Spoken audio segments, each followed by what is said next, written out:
मेरा नाम राधा है। आज दुबई में एयर होस्टेस की ट्रेनिंग के लिए मेरा पहला दिन था और मैं बहुत खुश और जोश में थी। बहुत इंतज़ार के बाद आखिर वह दिन आ गया था कि मेरे सपनों की तरह आज मैंने अपना पहला कदम उठा लिया था। मेरे साथ 4 और लड़कियां भी थीं और आज से हमारे ग्रुप की ट्रेनिंग शुरू हो गई थी। हमसे पहले 2 ग्रुप ट्रेनिंग पूरी करके चले गए थे। तब से मैं इसी दिन के इंतज़ार में थी। वह दिन कब आएगा जब हमारी ट्रेनिंग भी शुरू होगी। हमें तैयार होने के लिए सिर्फ आधा घंटा दिया गया था। आधे घंटे में हम सब लड़कियां तैयार होकर जब नीचे पहुंची तो जो गाड़ियां हम लड़कियों को लेने आई थीं वह लोग मुझे बहुत अजीब लगे थे, मगर मैडम की बात हम टाल नहीं सकते थे, इसीलिए हम सब चुपचाप गाड़ी में बैठ गए। हमारी गाड़ी जिस रास्ते की तरफ जा रही थी उसे देखकर मैं चौंक उठी थी और आगे बैठी अपनी मैडम से मैंने पूछा, मैडम हम कहाँ जा रहे हैं? मेरे इस सवाल पर वह बोली कि ये तुम्हारा शहर नहीं है बल्कि दुबई है। यहाँ की ट्रेनिंग के नियम अलग हैं, इसीलिए चुप करके बैठी रहो।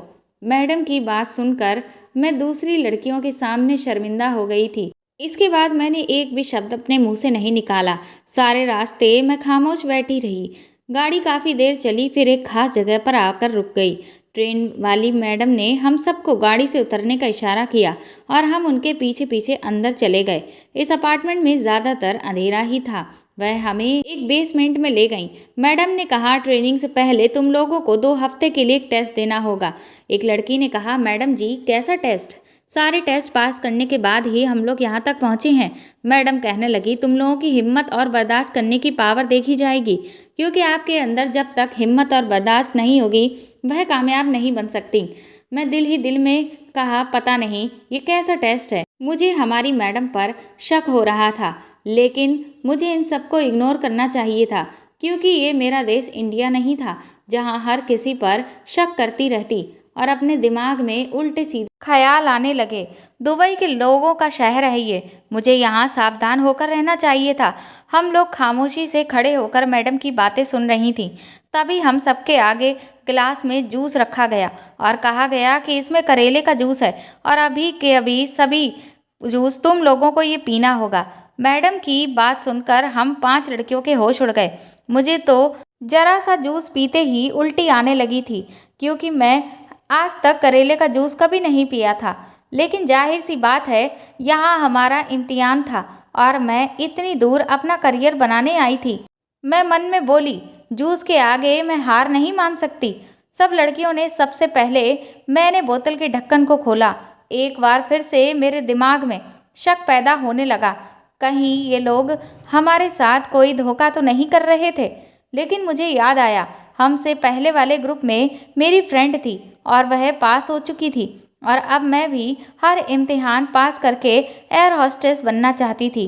ये मेरा सपना भी था। मैडम ने कहा था कि जल्दी वह सब लड़कियां ड्यूटी ज्वाइन कर लेंगी, इसीलिए मैंने खुद को तसल्ली दी और बोतल का ढक्कन खोलकर इतना कड़वा जूस मैंने एक बार में ही पी लिया। मुझे देखकर उन लड़कियों ने भी ज़बरदस्ती से वो जूस पी लिया और उसे पीकर बैठ गईं। मुझे समझ में नहीं आया कि मेरा दिमाग क्यों घूम रहा है। मैंने अपनी आँख खुली रखने की बहुत कोशिश की, मगर मेरी आँखें बंद हुई जा रही थीं। पता नहीं जूस में ऐसा क्या था कि मुझे लग रहा था कि ज़मीन मेरे आगे ही घूम रही है। मैं शायद कुछ ही देर में गिर जाऊंगी। मगर मैडम ने अपनी नौकरों को इशारा किया और कहा, इन लड़कियों को कमरे में बंद कर दो। और भी बात कह रही थी वो, मगर मैं सुनने से पहले ही अपने होशो हवास खो चुकी थी। हिंदुस्तान से गरीब लड़कियां जो दुबई में अपना सपना पूरा करने आई थीं, अपने पैरों पर खड़ी होना चाहती थीं। मैंने एक गरीब परिवार में जन्म लिया था। मेरे पास सिर्फ एक ही खूबी थी कि मैं गरीब होने के बाद भी परियों की तरह दिखती थी। मैं बहुत खूबसूरत थी। जो भी मुझे एक बार देखता वह देखता ही रह जाता था। हम 5 भाई बहन थे। गरीब होने के बावजूद मेरे बाबा ने अपनी पूरी मेहनत से हम लोगों को पढ़ाया लिखाया था। बाबा के नाते अपनी सारी जिम्मेदारी बहुत अच्छे से वो उठाए रहे थे। एक दिन मेरे बाबा को लकवा मार गया वह बिस्तर पर पड़ गए। अब सारे घर की जिम्मेदारी मुझ पर आ गई। मैं प्राइवेट स्कूल में नौकरी करने लगी। हमारे घर का खर्च और बाबा की दवाइयाँ बहुत ही मुश्किल से पूरी हो पाती थीं। मेरी सैलरी भी बहुत कम थी। बाबा की दवाई और घर का राशन, बहन भाइयों के स्कूल की फीस, ये सभी खर्च मेरी सैलरी से पूरे नहीं हो पा रहे थे। एक ऐसी नौकरी मैं करना चाहती थी जिसमें मुझे सैलरी अच्छी से अच्छी मिले। मेरी एक दोस्त थी, उसका नाम राधा था। वो उस टाइम इंग्लिश का कोर्स कर रही थी। जब उसे मेरे घर के हालातों के बारे में पता चला तो वही मुझसे कहने लगी कि मैं तो विदेश चली जाऊंगी, वहाँ तो पैसा ही पैसा है, तुम भी विदेश में ही कोई नौकरी ढूंढ लो, तुम तो खूबसूरत भी हो और पढ़ी लिखी भी हो, तो तुम्हें तो बाहर कोई भी जॉब मिल जाएगी। मैंने भी उसकी बात के बारे में सोचा। मुझे एयर हॉस्टेस बनने का बहुत शौक था। बचपन से ही ये मेरा सपना भी था। मगर हमारे खानदान की लड़कियों को विदेश जाकर जॉब करने की इजाज़त नहीं थी। लेकिन मेरे पापा मुझसे कहते थे कि तुम जो करना चाहो तुम करो, तुम्हें इससे कोई भी नहीं रोकेगा, मुझे इस काम से कोई एतराज़ नहीं होगा। मैं अपनी प्यारी बेटी के लिए अपने पूरे खानदान से लड़ जाऊंगा। मगर हालात ही ऐसे हो गए कि मेरे बाबा को मौका ही नहीं मिला। मेरे बाबा के इलाज के लिए हमें बहुत सारे पैसों की ज़रूरत थी।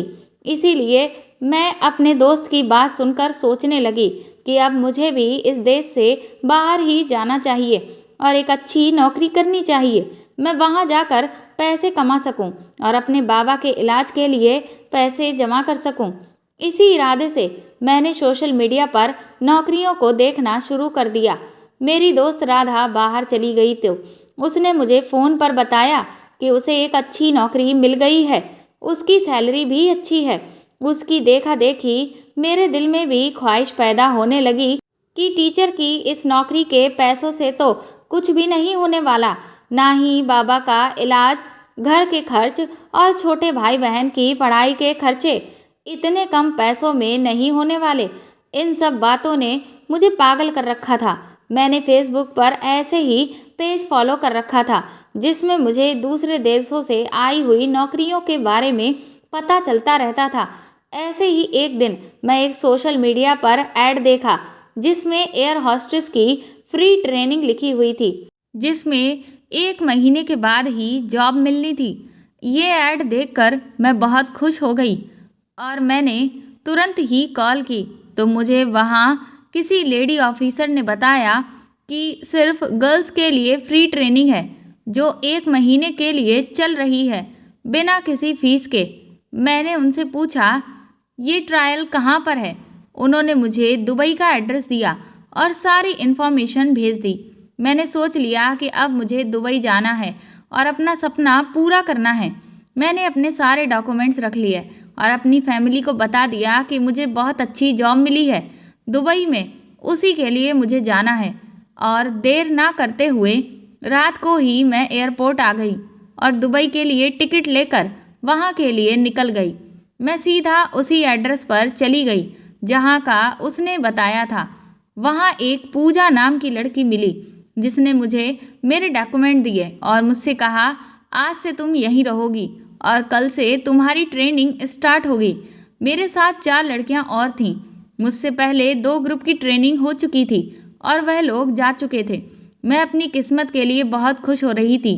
और फिर दूसरे दिन से हम 5 लड़कियों की ट्रेनिंग स्टार्ट हो गई। वहाँ की सुधा मैडम, पूजा मैडम हम 5 लड़कियों से अलग अलग काम करने को बोल रही थीं।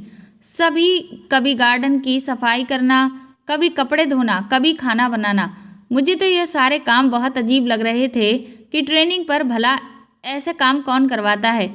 ये कोई और एयर हॉस्टेस की ट्रेनिंग नहीं लग रही थी और वह ना जाने हमें खाने में क्या देती थी जिसका स्वाद बहुत बेकार होता था। मुझे यहाँ आए हुए 10 दिन हो गए थे।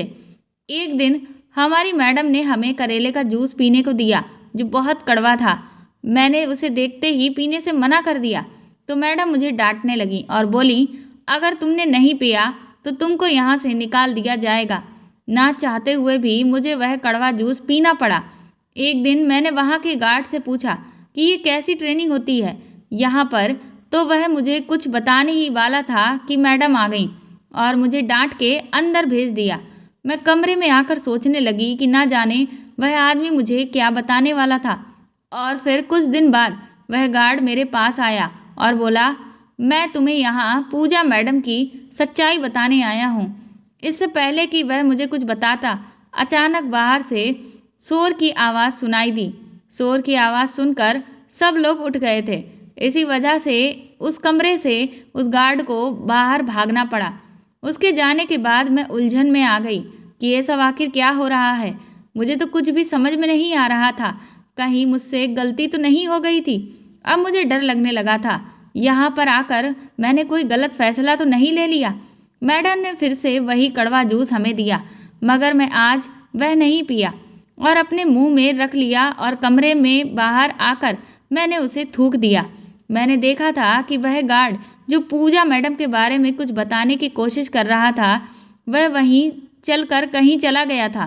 फिर 2 दिन बाद हमारा पहला टेस्ट पूरा हो चुका था। अब दूसरा टेस्ट स्टार्ट हो गया और उस दिन के बाद से मैंने उस गार्ड को ढूंढने की बहुत कोशिश की, मगर वह मुझे कहीं भी नहीं मिला। शायद उसकी ड्यूटी बदल गई थी। अब मुझे शक होने लगा था कि हमारे साथ धोखा हो रहा था। मैडम हमें गाड़ी में बिठाकर तीसरी मंजिल की तरफ ले जा रही थी। मेरा दिल जोर जोर से धड़क रहा था। मैंने अपने साथ वाली लड़कियों को हिलाकर देखा तो वह करेले का जूस पीने की वजह से बेहोश हो गई थी। मैंने उनके मुंह पर पानी डाला। मैंने उन्हें कहा कि तुम लोग होश में ही रहो, लेकिन 2 मिनट बाद वह फिर से नशे की हालत में सो जाती थी। उस जूस में उन्होंने कुछ नशे की दवाइयाँ मिलाई हुई थीं। मैं अकेली इस मुश्किल में क्या करती। इस कंडीशन में अगर हमारे साथ कोई उल्टा सीधा हो जाता तो मैं एक लड़की होने के नाते कहाँ तक बच सकती थी। गाड़ी की स्पीड एकदम ही बहुत तेज हो गई।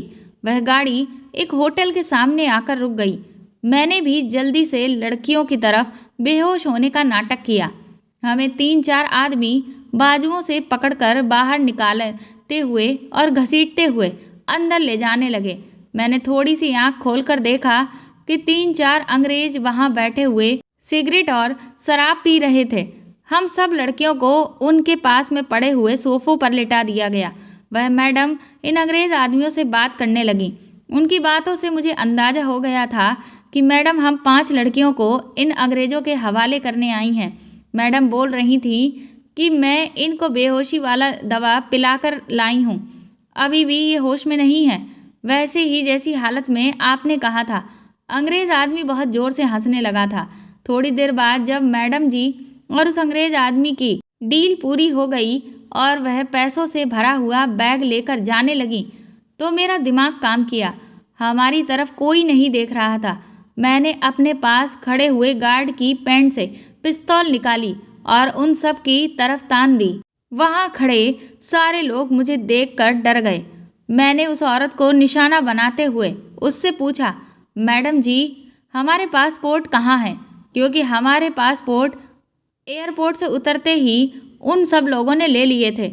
अभी मैं उनसे बात कर ही रही थी कि अंग्रेज आदमी ने चालाकी दिखाई और भागकर मेरे हाथ से पिस्तौल छीन ली। मैंने मैडम से कहा, हमने तुम्हारा क्या बिगाड़ा है? हमें हमारे देश वापस जाने दो। हम किसी को भी नहीं बताएंगे तुम्हारे बारे में। मैडम ने मेरे मुंह पर एक थप्पड़ मारा और कहने लगी, इतनी लंबी प्लानिंग करके और इतना पैसा खर्च करके मैं तुम लोगों को यहाँ ले इसलिए नहीं लाई कि वापस तुम्हें तुम्हारे देश भेज दूँ, बल्कि मैं तो तुम लोगों को यहाँ अंग्रेज़ों के पास छोड़कर जा रही हूँ। यह अपने पास हमेशा यहीं रखेंगे। इस महल में कैदी बनाकर तुमको रहोगी। अब तुम लोग अपने देश, अपने माता पिता के पास जाने का ख्याल छोड़ दो, क्योंकि तुम हमेशा यहीं रहोगी। मैं पूरी तरह से टूट कर रह गई थी। मेरी लालच की ये सज़ा थी कि मैं यहाँ पर आ गई थी, और जो लड़की अभी तक यहाँ पर आई थी, क्या उन सब के साथ धोखा हुआ था? वह कहने लगी, हाँ, पहले वाली लड़कियों को तो हम उनके ठिकाने पर पहुँचा चुके हैं। जब तुम 5 लड़कियों का ग्रुप रह गया तो मैंने तुम लोगों को धोखे से यहाँ बुलाया था कि तुम्हारा यहाँ स्वागत है, ताकि तुम सब की सब खूब लड़कियाँ नौकरियों के लालच में आकर बिना सच्चाई जाने हमारी बातों में आकर यहाँ पर फंस जाओ। मैडम ने कहा, अब तुम लोगों को इन अंग्रेज़ों के हवाले कर दिया गया है। अब मैं चलती हूँ, तुम लोग यहीं रहो। मैडम बैग उठाकर जाने लगी थी। तभी सामने से आवाज़ आई, तो मैं डर गई। सामने वह गार्ड खड़ा था, लेकिन उसके साथ बहुत सारे आदमी थे और कुछ लड़कियां भी। मैडम बोली, तुमको तो मैंने भेज दिया था, तुम उस आदमी की कैद से कैसे निकल आई? तुम्हारा बाहर निकलना नामुमकिन था। उसने कहा, मैं कोई गार्ड नहीं हूँ, एक पुलिस अधिकारी हूँ। मुझे एक केस हैंडल करने के लिए भेजा गया है, जो दूसरे देशों से लड़कियों को नौकरी का लालच देकर यहाँ दुबई लाते हैं और फिर बेहोशी वाली दवा खिलाकर उनको कमज़ोर कर देते हैं, ताकि वह अपने बचाव के लिए कुछ ना कर सकें। उनके पासपोर्ट और मोबाइल भी ले लिए जाते हैं, ताकि वह किसी से कांटेक्ट ना कर सकें और ना ही यहाँ से वापस जा सकें। इसलिए इस खतरनाक गैंग को पकड़ने के लिए हमने प्लान बनाया, ताकि पता लगाया जा सके कि इस घटिया काम के में कौन कौन मिला है।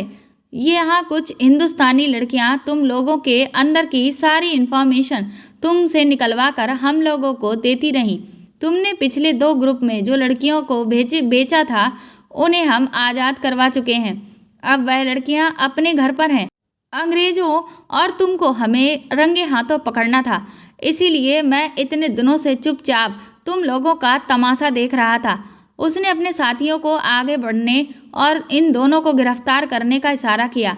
उस औरत को यकीन नहीं आ रहा था कि वह पकड़ी गई है। अब उसका खेल खत्म हो गया है। वह अपनी जीती हुई बाजी हार गई थी। मैंने गार्ड का शुक्रिया अदा किया। गार्ड कहने लगा, गरीब लड़कियां लालच में आकर गलत काम का शिकार होती हैं और यहीं सारी जिंदगी के लिए कैद होकर रह जाती हैं। तुम जैसी लड़कियों को सोच समझकर कदम उठाना चाहिए। कोई भी फैसला करने से पहले जानकारी कर लेनी चाहिए और फिर किसी पर भरोसा नहीं करना चाहिए। मैंने गार्ड से कहा कि आप ठीक कर रहे हो। आज के बाद मैं जल्दबाजी में लालच में आकर कोई भी ऐसा कदम नहीं उठाऊंगी जिससे मुझे बाद में पछताना पड़े। कुछ दिन बाद दुबई पुलिस ने हमें वापस अपने देश, अपने माता पिता के पास भिजवा दिया। मेरी ज़िंदगी की ये बहुत ही कड़वी सच्चाई थी, जो मेरी इज्जत बाल बाल बची। तो दोस्तों, आपको ये कहानी कैसी लगी कमेंट करके ज़रूर बताएं और प्लीज़ इस कहानी को ज़्यादा से ज़्यादा शेयर और लाइक करके मेरे चैनल को सपोर्ट करें। साथ ही अगर आप चैनल पर नए हैं तो सब्सक्राइब करके बेल आइकन ज़रूर दबा दें, ताकि आगे भी मैं आपको ऐसी ही अच्छी कहानियाँ सुनाती रहूँ। Thank you.